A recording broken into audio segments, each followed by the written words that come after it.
Hello everyone and happy Mother's Day, especially to my Black mamas out there. Today we're going to be talking to a few Black mamas and celebrating all things Black motherhood. Being a Black mother in America can be rough, like statistically rough. I'm talking 3 times more likely to not make it through childbirth than a white mother. But here's the thing, Black mamas are built different.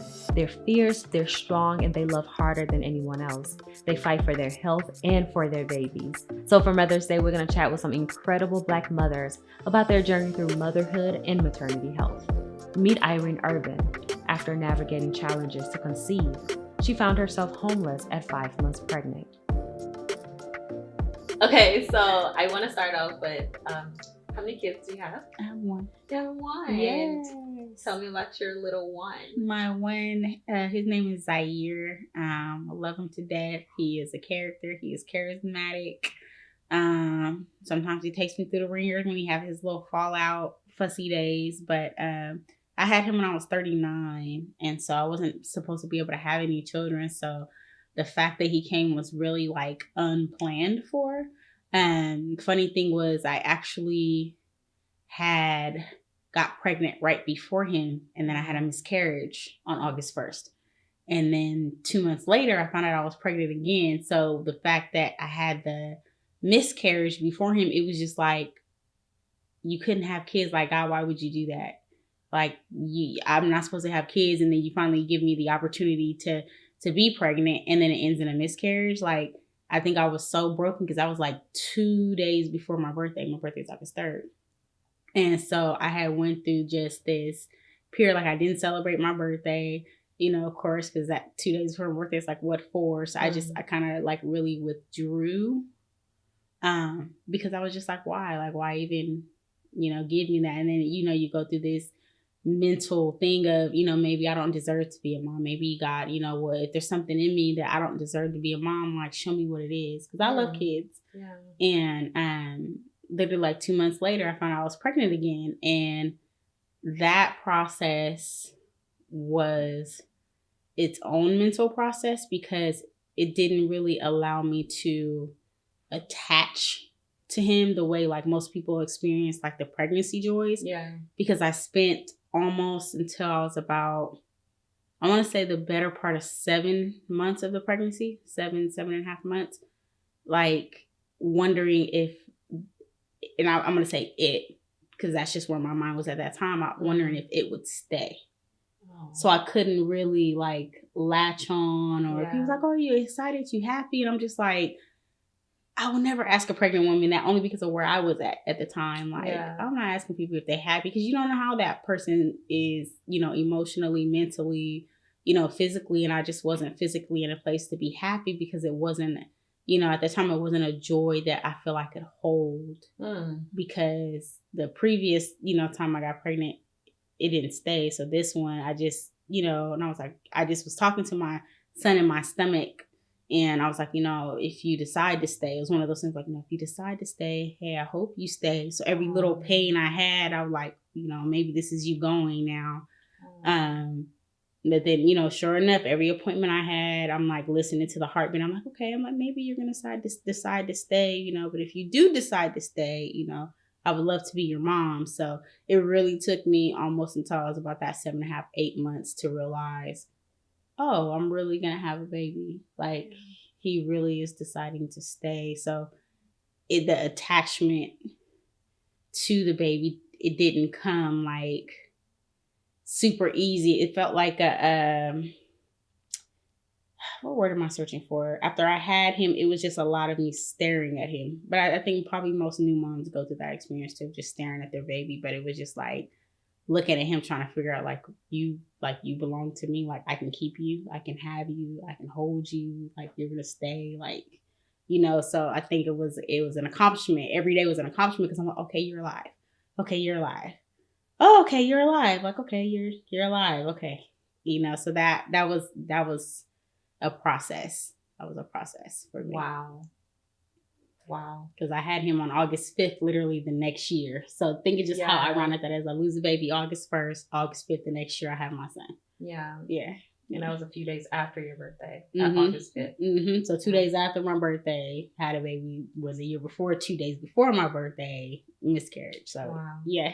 Why did you say you didn't think you could have kids? Was it before? Did you feel that way before the first miscarriage, or? I got told that at the age of 16 that I couldn't have children. Why? Honestly, to tell you the truth, I'm not too sure. So who told you that? The doctor told me that. Told me I couldn't But like, have children. why would they tell you that? Like, why did they even utter those words? It was one of those things I never questioned. I never questioned it. I just was like, oh, okay. What brought you into the doctors in the first place that they would tell you that? So I think I had at that time I was getting reoccurrent UTIs. Okay. So I was like, I don't know if it has something to do with that or if it has something to do with my kidneys as to why. They would tell me that. Previous to that, I did have an abortion. So I don't know if it was in relation to that, because it was literally like right around the same time. I was like, oh, you can't have, you're not able to have any more kids. And I was like, oh, okay. So I don't know if it was complications with that, because even with because I think I was 4 months at that time. And so with that, I didn't really get a decision. Okay. My mom was like, you're going, that's it, that's all. But that was still around the time I was getting a lot of UTIs, like I was having kidney problems and stuff like that. And then they were like, oh, you can't have any children. You can't have any more children. Wow. So I literally, and I mean, if I got all the way to 39, no kids, like it's just, you know what I mean? Like it's just something that they were right. I just thought they were right. Like it was never one of those things that I questioned. So I didn't know, if it was a complication from the abortion that I had, or if something happened wrong, or, maybe if they took out stuff that they weren't supposed to take out. It was never one of those things where I questioned, because I think at that time it was so much surrounding having to have this abortion that I didn't want to have. Mm-hmm. And then being told that, it was like, oh, okay, well. Okay. Yeah, that happened. Yeah, and I don't know why. I can't tell you why. I never did question it. Never questioned it. Never questioned it. It's had the same doctor since 1997. So I haven't had a change in doctors. I haven't had a change. You see what I'm saying? So nothing has changed for me, for anybody to tell me anything different. Okay, so you got told at 16 you couldn't have children. I got told at 16. Yeah. You never questioned it. Never questioned it. I don't know why. I don't know. Now you asked me, did you kind of like? Oh, I don't. You know what? I don't think I knew to question it. Because at that age, you don't know to speak up for yourself. You have the, adult authoritative mom figure that walks you to an office, tell you, hey, you're having this procedure. I didn't get a choice. So it was like one of those things where you really don't know that you have permission to have a voice to speak, to ask. You just kind of listen to what you're told and you go about your day. You don't question it. And I never questioned it after that, not even up until now. Like that's why it just kind of brought like a whole like awakening for me. Yes, I was like, hey, you know what? I never asked. So when you got pregnant the first time after being told you couldn't have kids, and then the miscarriage, it was like a confirmation, like duh. Like y'all, they told me this. I don't even know like why. Yeah, I thought I could. You know what I'm saying? Yeah, it was like that. Yeah, it was like duh. Like, and I was like, okay, God, well, why would you even give me a false hope? Because I'm like, oh, okay, I'm pregnant, and that one I was actually really excited about. Yeah, and I was like, okay, maybe God's giving me a second chance. At that point, I'm 38? Yeah, because it was 2 days before my birthday, so I was 38. years old, yeah. 38 years old. So at that time, of course, I'm old at that point, 38. Please. No kid, first time getting pregnant again since that thing, but it was just like, I just was like, oh, okay, maybe they were, miracle baby, and then miscarriage. So I was like, well, duh, Irene, like, why would you expect to have a kid? Like, they already told you couldn't. So it just made me feel like it was still whatever complications or whatever inside, there still was complications or something was wrong with my organs, or, that wouldn't allow me to give birth. It just kind of reiterated the wrong versus the right. That's true. You said at 16 you didn't know you could speak up for yourself, like you could ask questions. Do you still feel that way? No. Okay. No. When did that change? Honestly, that began to change in my late 20s after the marriage that I had. Okay. I had a marriage, and during that process that really, I feel like, was the birthing of the woman in me, because I got married at 28. But I realized in being married and getting married, there was still so much of a little girl that was on the inside of me. And I didn't realize it because at 24, I start saying, oh, I'm grown. You know, I feel like a grown woman now. And I get to 28 and I'm in a marriage. And you know, in a marriage, you get faced with different things. You get to see pieces of yourself that you don't see before. And I was like, oh, no, you still got a lot of growing to do. You're not grown yet. Yeah. You're not grown yet. So being faced with that and being in a marriage with someone who really didn't value me, who mistreated me, who verbally abused me, I had to learn how to use my voice, no matter how shaky and scary it was to do so. I had to learn how to do it because at some point nobody else was going to speak up for me. So I had to learn how. I did want to talk a little bit about your birthing process. Mm-hmm. You had birth at the hospital, right? I did.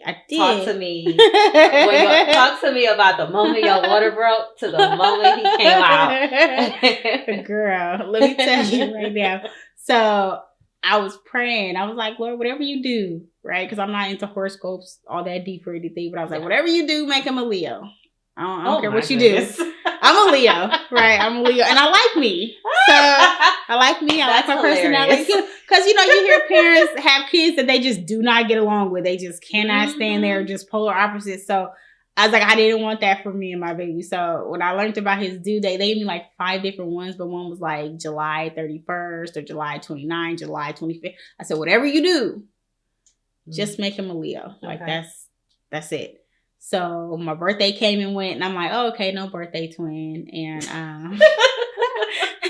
I had an appointment like a few days before, and it was like, you know what, if you don't come by Saturday, we're gonna have to induce you. And I said, okay, oh no. I said, okay, let me pray, because why did they say they were induced? Because he was 10 months. Literally. He was overdue. He was overdue. Not 10. He was 10 months. 10. What was he doing in there? He didn't want to come out.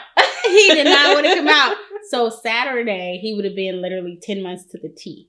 So they was like, if he don't come by Saturday, and he had like enough room in there. He wasn't out of room. He had enough liquid. He wasn't running out of any of that. He was comfy. He was very comfy. There's a couple times like we had to watch his heartbeat and stuff like that, which can be normal for some, you know, babies. I think it's arrhythmia or something like that. But yeah, there was a couple times for that. But so birthday came and went. Literally the next day, August 4th, my water broke. And it broke at like 4 a.m. And I was telling my significant other, I said, hey, I think my water broke. And he said, nah, you probably just, you know, use the bathroom on yourself. And I was just like, oh, maybe he's right. Yeah. You know, being pregnant, you know, stuff happens. So I was like, oh, you know, maybe he's right. Because it was only a little bit. It was only a little bit of liquid. And I was like, oh, okay. And then 6 o'clock. I said, oh, no. I said, my water broke. Because at this time now it's streaming down my legs. I'm like, no, this is definitely a water break. Like, definitely. So I get to the hospital and I wanted to go to Roseville Kaiser because I heard that was like the best. Okay. But my OBGYN that's been with me forever and 10 years is at South Sac Kaiser. Okay. So if I went to Roseville Kaiser, I wouldn't have my OBGYN. And she's been with me through everything. Forever. And so I got the South Sac, and it's like, oh, well, we have to test the liquid and see to make sure that you didn't, you know, just urinate on yourself. And I'm just like looking at my significant other because I'm like, that's what he said at 4 a.m. Oh, you probably just, you know, went to the bathroom on yourself. And she came back. She's like, no, that was your water, you know, break. We see the crystals. And I was like, yes. And it was like, either you could go home and come back, or you could stay. And so then I was faced with, well, dang, you know, I hear about labor pains being so horrible. So I'm like, well, if I go home and then I end up getting stuck at home and then there's no chance for me to have an epidural, should I need it, or, you know, pain relief medication, then what I'm going to do. So I kind of was scared to go home or move, or, you know, even leave to go to Roseville, because I'm like, well, what happens if I have the baby on the way to the hospital over there? So I just was like, no, I'm going to stay. And so the bedside manner was good. I felt like it could have been a little bit better, a little bit more like attentive, but I feel like for the most part, I feel like it was good. Okay. It was good. I didn't get my TENS unit like I asked. Your what? TENS unit. What's it's the that? one like it massages your muscles in your back. Oh. Yeah, it's like a TENS unit you can have and a water birth. That's I remember I asked for those, but I didn't get either one of those.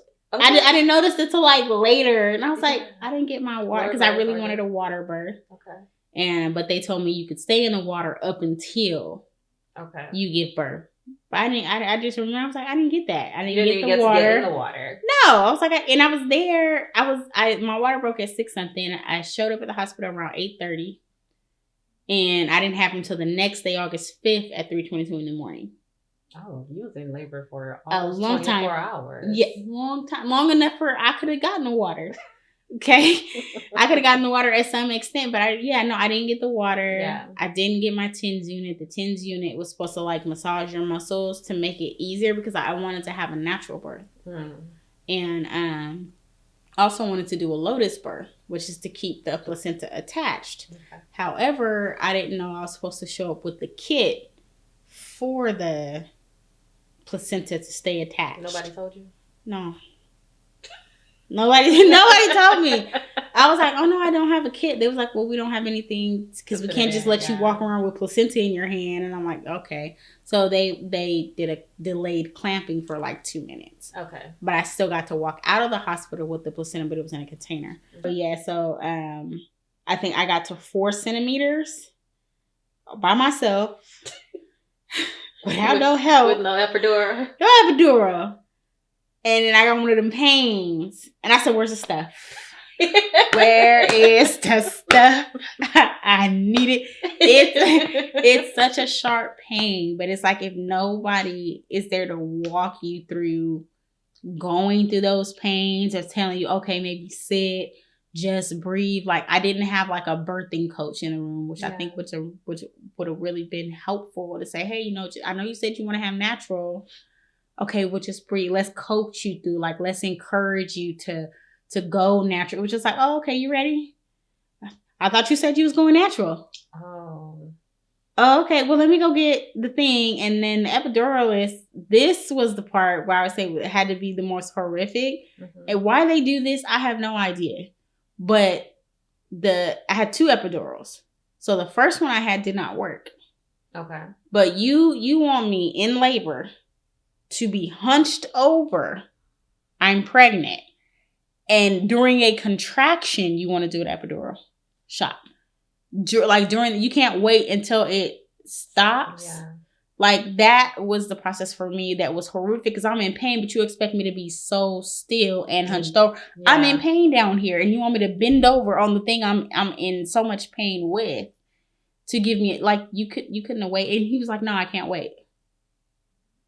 And of course, on first time, also, I don't know. Mm-hmm. I don't know that he could have waited. So the first one did not work. So now I'm, and they wait some time. They had to give me another one. During contractions again. Okay. During contractions again. So that for me was the most horrific. Because I was pissed after that.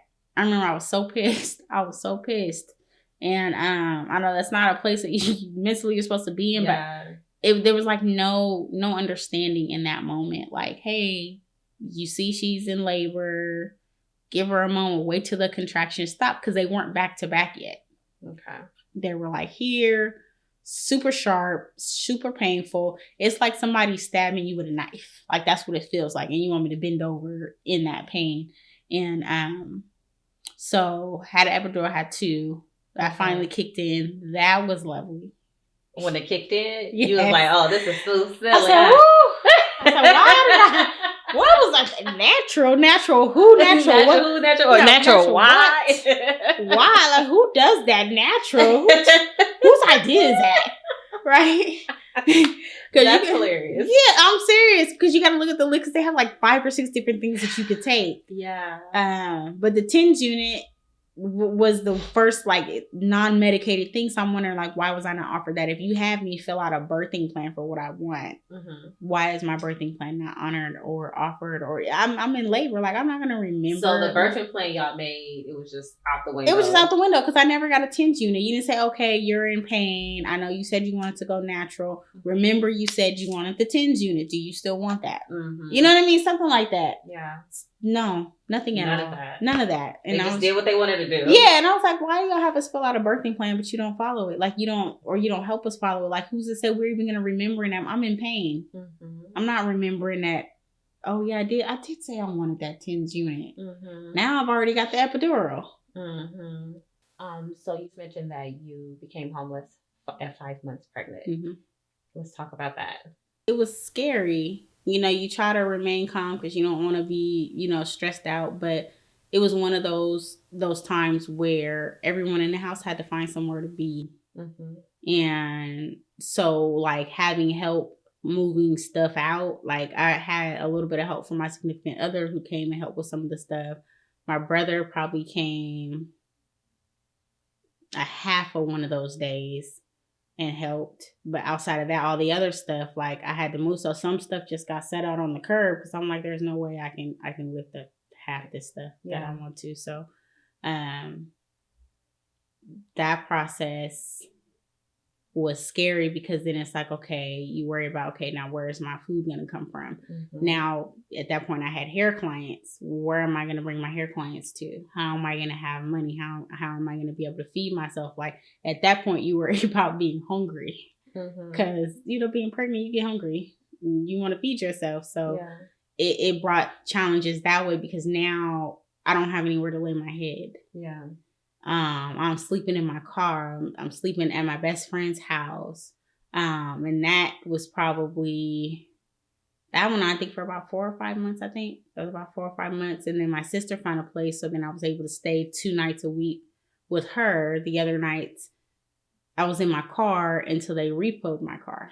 They came and repossessed my car. Okay. So you were homeless while you had your baby? Yeah. Okay. Yeah. Okay. So where you guys were like either in your car or wherever you could find to sleep that night. But it was really crazy because it was like out of all like family, friends, it was like there was nowhere I could stay consistently. And I just found that to be so crazy because I know how I am. And I know that if the shoe was on the other foot, like I don't think if I had a friend in that situation, she would have had to figure out where to be, when, why, how, who, what. You know what I mean? It would have taken away that guesswork. But it's also not wanting to be like a burden on anybody. You know what I mean? Because that's a hard space to be in too. Because I don't need anybody to take care of me. I just need help. I just need help. So I had fallen out with family members because I didn't do the dishes when they wanted. And it was, one of the, and this is after my son is born. And I'm like, okay, well, it's 11 when you ask me. I'm putting my son to sleep, as you can see.